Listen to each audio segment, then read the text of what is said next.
नमस्कार साथी, बहुत बहुत स्वागत है आपका आज हमारे इस ऑनलाइन प्लेटफॉर्म पर। हम आपको 31 अक्टूबर 2022 है। आज एक अहम दिन है। आज सरदार वल्लभ भाई पटेल जयंती है, उनका जन्म दिवस है। उनके जन्म दिवस पर सबसे पहले शत शत नमन। और उन्हीं के जन्म दिवस पर आज राष्ट्रीय एकता दिवस भी मनाया जाता है। तो राष्ट्रीय एकता दिवस की आपको बहुत बहुत शुभकामनाएं। और हम आज उन्हीं की बायोग्राफी पूरी डिटेल से टू द पॉइंट आज हम क्लियर करेंगे।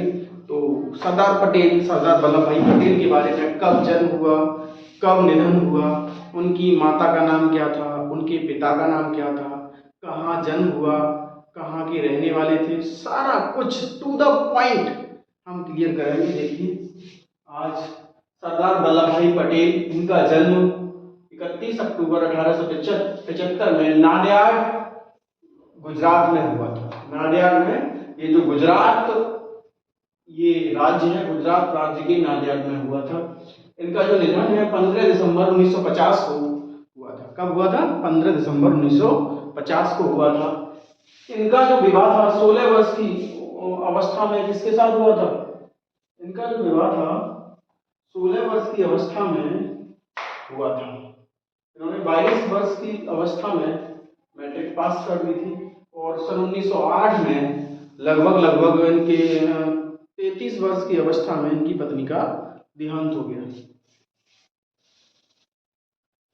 और ये इधर देखिए, इनके पिता का नाम झवेर भाई पटेल था, इनकी माता का नाम लाडबाई देवी था और इनके भाई 5 थे। ये चौथे नंबर के भाई थे। भाइयों में 4 चौथे नंबर के थे। सोमाबाई, नरसीबाई, बिट्टलबाई और चौथे नंबर पे थे सरदार वल्लभ भाई पटेल। इसके बाद थे काशीबाई और इनकी एक बहन थी डाबिया, सबसे छोटी जो थी। इन्होंने 1910 में जाकर लंदन जाकर बैरिस्टर की जो वकालत की पढ़ाई की, बैरिस्टर की पढ़ाई की। और बैरिस्टर बनने के बाद ये जब वापस आए, ये वापस आकर इन्होंने गुजरात के अहमदाबाद में अपनी वकालत स्टार्ट की। वो वकालत स्टार्ट करने के बाद सबसे पहले इन्होंने जो गांधी जी से बहुत प्रेरित हुए।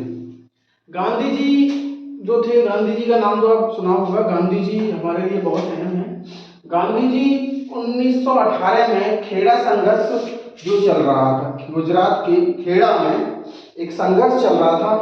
तो इसमें क्या था, किसानों के ऊपर फसल नष्ट हो जाने के कारण जो फसल नष्ट हो गई तो उधर अंग्रेज सरकार ने लगान लगा दिया था।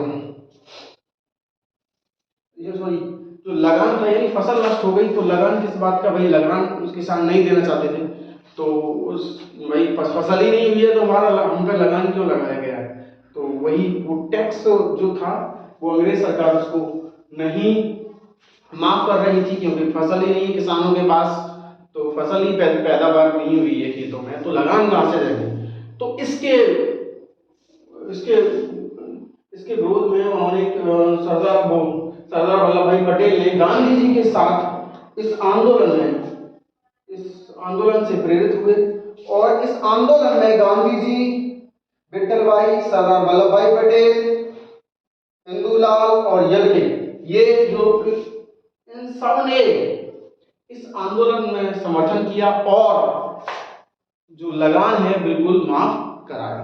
तो और इससे पहले भी गांधी जी के आंदोलन हुए हैं। गांधी जी का जो 1917 में सबसे पहला जो आंदोलन था वो था चंपारण सत्याग्रह।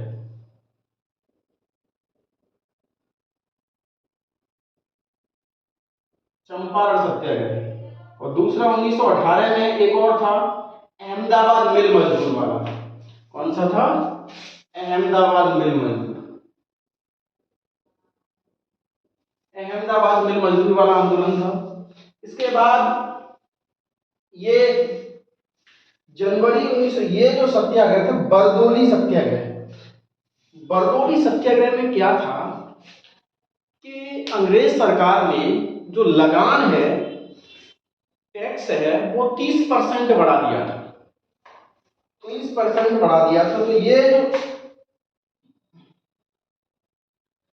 जनवरी 1926 की बात है, जनवरी 1926 में अंग्रेज सरकार ने लगान बजट बढ़ा दिया था, तो सारे किसान भाई उस अंग्रेज सरकार के विरोध में आ गए। तो इधर हमारे पटेल, सरदार वल्लभ भाई पटेल भी उनके विरोध में आए और वो महिलाओं के, बरदोली की महिलाओं के साथ, बरदोली के लोगों के साथ और किसान भाइयों के साथ खड़े हुए। तो बरदोली की महिलाओं ने फरवरी 1926 को पटेल साहब को, वल्लभ भाई पटेल साहब को सरदार की उपाधि दी। किसकी उपाधि दी? सरदार की। किसकी उपाधि दी? सरदार की। किसकी उपाधि दी? सरदार की। सरदार की उपाधि दी। इधर बहुत ही ये आंदोलन तीव्र हो गया, बहुत ही आंदोलन तीव्र हो गया। तब इसके बाद जाकर जो है, जो रेलवे ने भी अपनी हड़ताल कर दी और 1928 में जाकर ये आंदोलन क्या हुआ, क्योंकि इनको चाहिए कि एक, इसके लिए एक समिति या कमीशन गठित की जाए जो हमें न्याय दे, तो और हमें न्याय दे और ये जो लगान हम पर लगाई गई है उसको कम करे। तो 1928 में जाकर इस लगान को कम कर दिया। 30% जो टैक्स था उसको घटाकर कितना कर दिया? 6.03% कर दिया। और यहाँ पर जो इस समय न्यायिक अधिकारी थे ब्लूमफील्ड तथा राजस्व अधिकारी थे मैक्सवेल थे। ठीक है, ये बहुत ही महत्वपूर्ण बात है। ये बरदोली सत्याग्रह बहुत ही महत्वपूर्ण घटना है वल्लभ भाई पटेल के जीवन काल की। इसके बाद हम बात करते हैं आजादी के बाद की। आजादी के बाद क्या हुआ? आजादी के बाद ये जो वल्लभ भाई पटेल को देश का प्रथम उप प्रधानमंत्री बनाया गया, यानी देश का प्रथम उप प्रधानमंत्री, डिप्टी सीएम ऑफ इंडिया, यानी देश का प्रथम प्रधानमंत्री तथा देश का प्रथम गृह मंत्री बनाया गया। किसको? सरदार वल्लभ भाई पटेल को। इसके बाद इन्होंने एक और अहम बदलाव किया। इन्होंने देशी जो रियासतें थी तो उनका विलय किया। ये बहुत अहम काम है और इसी के लिए जो एकता दिवस, राष्ट्रीय एकता दिवस, ये शब्द यूनिटी, यूनिटी का मतलब जो हमारी रियासतें हैं बिखरी पड़ी थी, 562 रियासतें, टोटल 562 प्लस 3, टोटल जो रियासतें थी 565 रियासतें थी और 565 में 13 रियासतें पाकिस्तान और बाकी बची 552। 552 में 3 रियासतें जो थी कौन कौन सी? बाकी बची 549। 549 को 549 रियासतों को सरदार वल्लभ भाई पटेल और बीपी मेनन ने बड़ा मतलब आसानी से विलय कर लिया भारत में। लेकिन जो 3 रियासतें बची, जम्मू कश्मीर, जूनागढ़ और हैदराबाद, तो ये जो अलग ये विलय नहीं होना चाहती थी। तो ये जूनागढ़ जो था, जूनागढ़ ये गुजरात में ही पड़ता है जूनागढ़। तो जूनागढ़ जो रियासत थी, इस रियासत के राजा ने 15 अगस्त 1947 को पाकिस्तान में विलय होने की घोषणा कर दी। हुआ क्या? ये जो जूनागढ़ रियासत है, यहां बना दो, यहां पर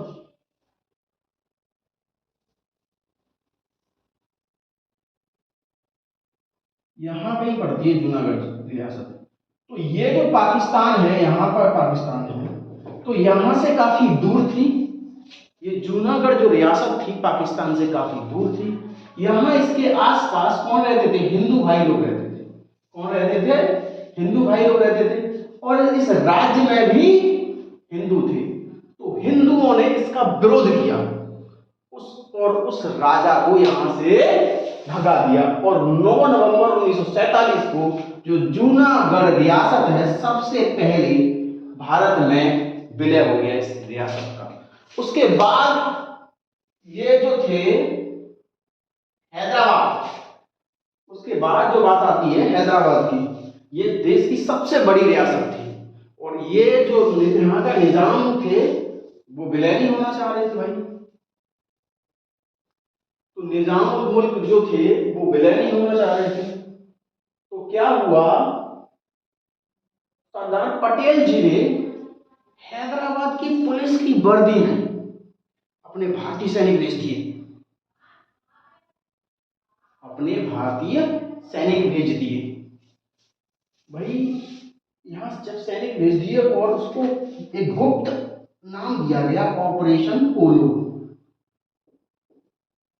क्या दिया गया? ऑपरेशन पोलो। ठीक है, तो इन्होंने क्या किया, इस राजा का विरोध किया और ये रियासत इन्होंने कब भेजे थे?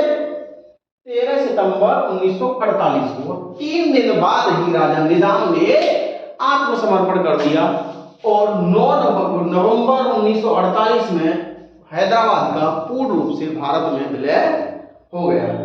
हाँ, एक और बात यहाँ ध्यान देने की है कि ये जो यहाँ पुलिस भाई सैनिक पुलिस की वर्दी में ही क्यों भेजे गए? तो वहां उससे पहले एक अंतरराष्ट्रीय मुद्दा था और अंतरराष्ट्रीय न्यायालय में जो वहां पर एक बात कही गई थी कि कोई भी राज्य जिसमें चाहे उसमें विलय हो सकता है, कोई भी सेना उस पर हस्तक्षेप नहीं करेगी। कोई भी जो अपना देश है वो उस राज्य पर, उस जो रियासत पर अपना हस्तक्षेप नहीं करेगा। तो देखो दिमाग की कितनी बात है।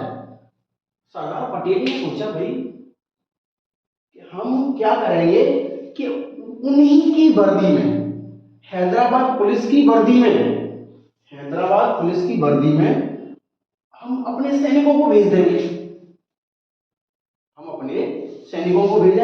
और सैनिकों को भेजने के बाद क्या हुआ?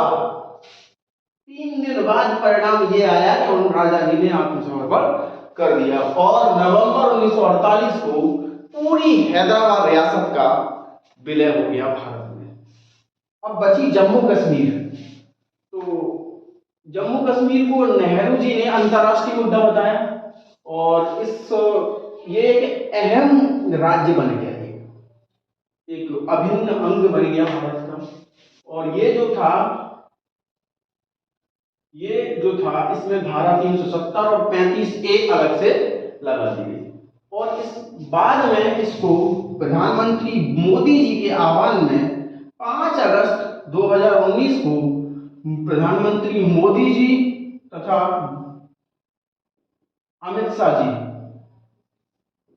के नेतृत्व में इस धारा 370 और 35A को खत्म कर दिया गया और इसे जम्मू कश्मीर को कश्मीर और लद्दाख 2 अलग-अलग केंद्र शासित प्रदेशों में विभाजित कर दिया गया। तो इस प्रकार कश्मीर भी भारत का अभिन्न अंग बन गया। अब इसके बाद हम बात करते हैं स्टैच्यू ऑफ यूनिटी, जो गुजरात में सरदार सरोवर डैम के पास बहुत ऊंची प्रतिमा बनी है नर्मदा नदी के तट पर।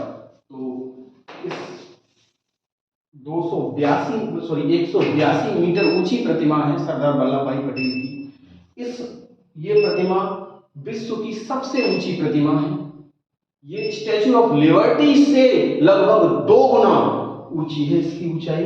इसकी मूर्ति की कुल ऊंचाई 182 मीटर तथा इसके आधार की ऊंचाई 58 मीटर, यानी टोटल 240 मीटर। अगर आधार को संभाला जाए तो 240 मीटर और मूर्ति की 182 मीटर ऊंचाई है। इसका जो बनना प्रारंभ कब हुई? जब मुख्यमंत्री मोदी जी थे गुजरात के, 31 अक्टूबर 2013 को इसका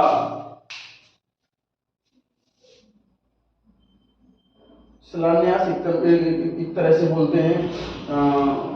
मोदी जी ने इसको बनाने के लिए वो किया और 31 अक्टूबर 2018 को प्रधानमंत्री मोदी जी ने, अब मोदी जी कौन है? पीएम। उन्होंने इस प्रतिमा को राष्ट्र को समर्पित कर दिया और इसकी जो कुल लागत है 3000 करोड़ रुपए है। तो साथियों, इसी के साथ जय हिंद।